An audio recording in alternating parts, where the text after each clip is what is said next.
Nama asli Vera sebenarnya itu yang kasih Bapak Dano. Dan setelah itu nama Vera itu sebetulnya diberikan dari teman-teman Vera juga yang waria juga digantikan nama itu dari Vera. Jadi yang nama Dano itu ya untuk orang tua, yang Vera itu untuk teman masyarakat. Perasaan Vera sendiri yang udah yang menuntut Vera itu harus pergi dari ini karena apa? Untuk mencari kehidupan Vera yang sebenarnya.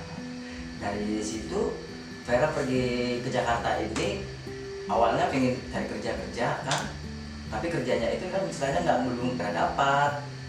Jadi aku berpikir akhirnya kedepannya kayak gini tuh Vera mulung segala macam di kota Jakarta itu demi untuk makan, belum menjadi Vera seperti yang sekarang ini.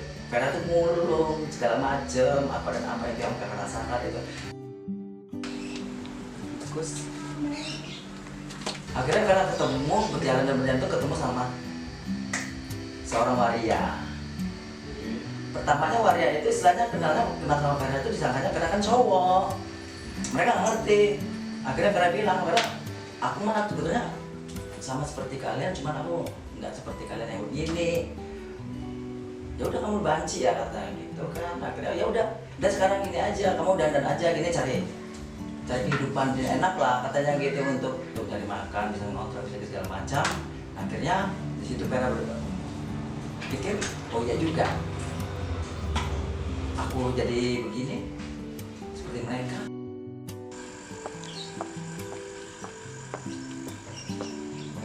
Layaknya aku bisa hidup seperti mereka di Jakarta. Akhirnya kan Vera di situ dikasih nama sama teman Vera, nama kamu Vera aja katanya. Karena Vera itu ada masa lalu saya bertemu sama teman saya lama. Sebetulnya sangat-sangat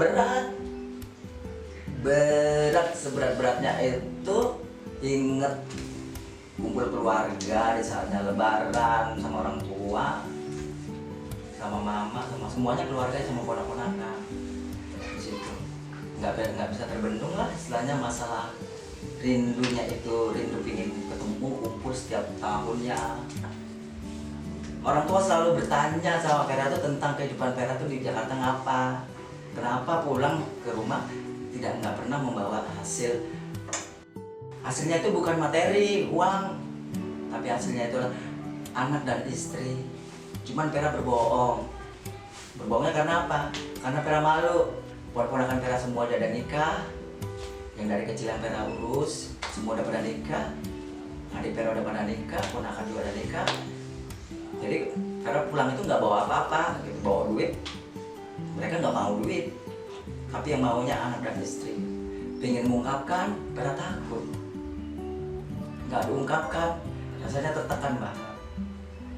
Ya ingin Vera, nanti orang itu bisa melihat yang Darno itu sebelumnya jadi apa di Jakarta. Elsa! Tidur mulu, ya. Nggak jalan saya kamen. Perjalanan pertama Vera ke Jakarta itu dari kampung ke Jakarta, awalnya Vera tuh terjunnya ke Monas. Dari Monas itu Vera kan belum mendapatkan suatu tempat tinggal di Monas. Di situ Vera nggak tahu dulu Vera tuh kalau dikatakan orang tidur di Monas itu adalah ternyata dibilang gembel gitu ya kan.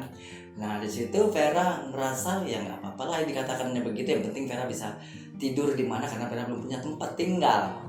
Tapi Vera nggak akan pernah malu, nggak pernah takut. Istilahnya yang Vera takutkan tadinya awalnya kan gimana caranya makan besok hari kalau nggak ada. Akhirnya Vera malah di situ belajar dari hal orang kerja di jalanan itu seperti mulung. Vera di situ merasa nggak punya apa-apa sama sekali, sepeser uang udah nggak ada. Nah Vera tuh tidur di Istiqlal Di Istiqlal situ itu barang Vera tuh tidur itu tiba-tiba pagi barang Vera hilangan. Nah di situ udah Vera sama sekali udah nggak, baju semuanya, tas dokter semua hilang di situ. Udah berapa kali Vera tuh kehilangan semuanya seperti KTP, nomor telepon di rumah hilang semua di situ. Putus hubungan dengan keluarga di situ juga pertama-tama kalinya. Vera ketemu di sana ada hiburan itu, Vera lihat ada seorang bapak-bapak membawa karung. Nah Vera tanya, Vera deketin, bertanya, Pak itu untuk apa? Ini untuk bisa dijual, inilah hidup di Jakarta kalau kita nggak mau kerja. Oh ini kerja juga Pak ya, iya katanya bisa dijual. Jualnya di mana Pak? Itu ada di lapak dan Istiqlal, ada tempat penjualannya. Belajar mulung dan mulung. Akhirnya dari mulung itu Vera menghasilkan uang untuk makan sehari-hari. Nah di situ Vera berasa Vera hidup di situ layaknya orang-orang yang punya tempat tinggal, walaupun tidur di pinggiran Monas di Istiqlal.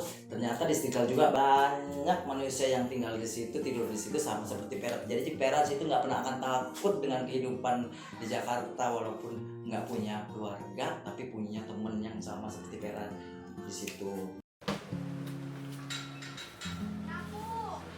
Ander, inilah ibu rumah tangga kan begini. Ntar kalau itu nggak dicerai sama suami, aduh pusing. Bang Toib dianya. Vera ninggalin keluarga Vera, ya seperti orang tua, mama semua, kakak semua dan ponak-ponakan. Itu karena Vera merasa diri Vera tuh ada yang kurang.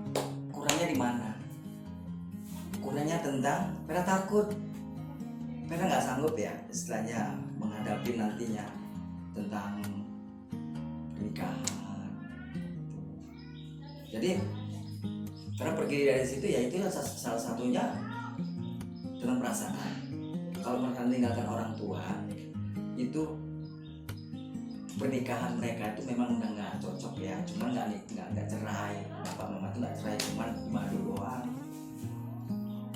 Karena nggak ada, kalau itu nggak ada sedihnya, tapi yang sedihnya karena di saat mama itu nangis tengah malam berantem nangis, yang Vera sebagai anak gitu ya kan, misalnya anak lelaki yang di rumah gitu kan nggak tahu masalahnya apa gitu ya kan, tapi selalu bertanya sama mama nggak mau ngomong masalah itu kan, dan kakak-kakak Vera juga nggak pernah mau ngomong. Nah akhirnya Vera ketemu bapak Vera sendiri itu Vera bertanya, aku tanya ke sana, Pak gimana Pak, aku bilang memang ada masalah apa sih sama mama, kok mama tiap malam nangis. Lah kamu itu anak, jangan ikut campur. Saya sanggup anak istri berapa, yang penting saya sanggup ngasih makan.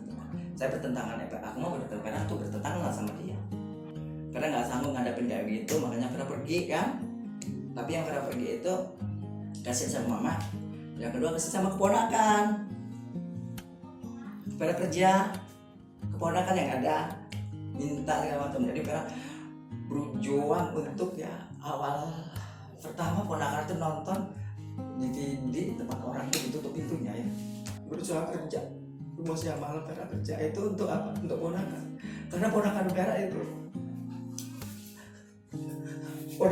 adalah orang yang benar-benar ponakan yang benar-benar mengharapkan adiknya seperti Vera ini yang selalu membahagiakan mereka.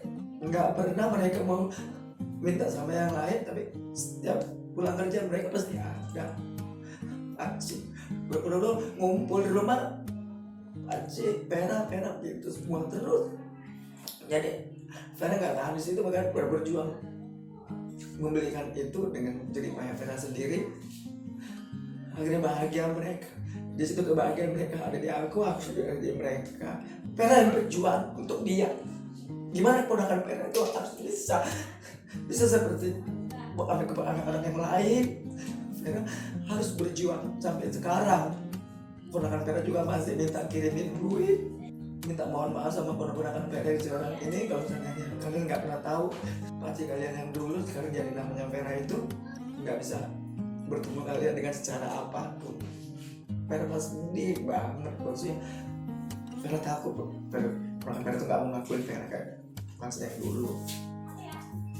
Ingin Vera mereka tuh harus tahu Vera udah bahagia banget, udah memberikan walaupun 1000 perak, udah bahagia untuk. Tapi sekarang Semuanya hanya tinggal kenangan bersama Vera dalam hidup Vera. Itu hanya tinggal kenangan. Gak bisa lagi terulang seperti yang dulu.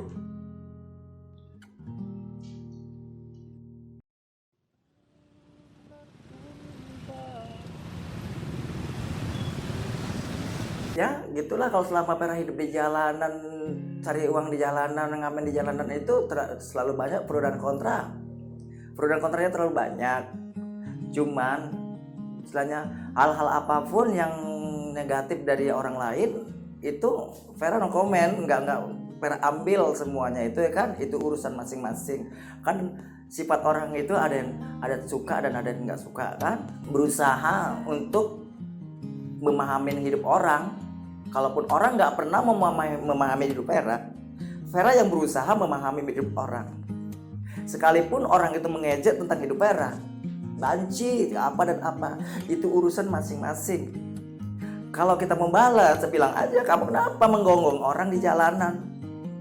Kalau kita samakan dia seperti apa, marah enggak. Jadi jangan suka istilahnya ngomong hal seperti yang nggak pernah diinginkan sama orang lain. Walaupun kita cukup memandang, jangan sampai kita teriak. Pengalaman yang paling pahit adalah di saatnya kita diapain orang di jalan itu tanpa sebab. Kadang orang menghindar, kadang orang ini tiba-tiba kita jalan masuk ke cari duit, masuk ke ini, yang dompetnya, HP-nya disingkirkan, ya dompet, HP disingkirkan segala macam, ya kan maaf cakap lah. Kalau selalu bilang maaf tante, kita bukan maling atau apa, kita cari duit gitu. Enggak, katanya bilang gitu. Ya udah, syukur kalau ngerti, ya bilang gitu. Tapi itu pengalaman yang paling buruk. Tapi memang itu suatu hak privasi hidup orang kok, ya kan? Karena memang itu ya mungkin banyak kejadian di hal-hal yang nggak seperti itu, ya banyak kejadian itu Vera paham kalau masalah itu. Tapi kan nggak semuanya orang seperti itu, ya. Bagi Vera mah itu udah sangat banget menyinggung. Satu hal untuk orang lain, untuk masyarakat lain lah istilahnya, maaf cakap, nggak nyinggung, nggak semuanya ya. Masyarakat lain harus bisa memahami hidup orang lain. Jangan kita harus memahami hidup kita, mau dipahami hidup kita sendiri, tapi kita nggak bisa memahami hidup orang lain. Jadi kita nggak balance dong. Harus hidup itu balance, saling memahami, saling itu. Vera minta satu itu aja kok. Seluruh waria di Indonesia ini istilahnya ingin semua orang memahami hidup yang waria, tanda kutip. Nggak semua waria dinilai jelek, nggak semua juga manusia normal itu hidupnya juga jelek. Sama, kita inginkan satu, hanya saling ngerti satu sama lain dalam hidup, itu sangat terpuji bagi kita semuanya. Sama Tuhan juga dipuji kok. Insya Allah pahamin ciptaan Tuhan yang pertama, walaupun beragam kehidupan, itu semua ciptaan Tuhan. Kita harus bisa menyayangi mereka dalam segi apapun pekerjaan mereka.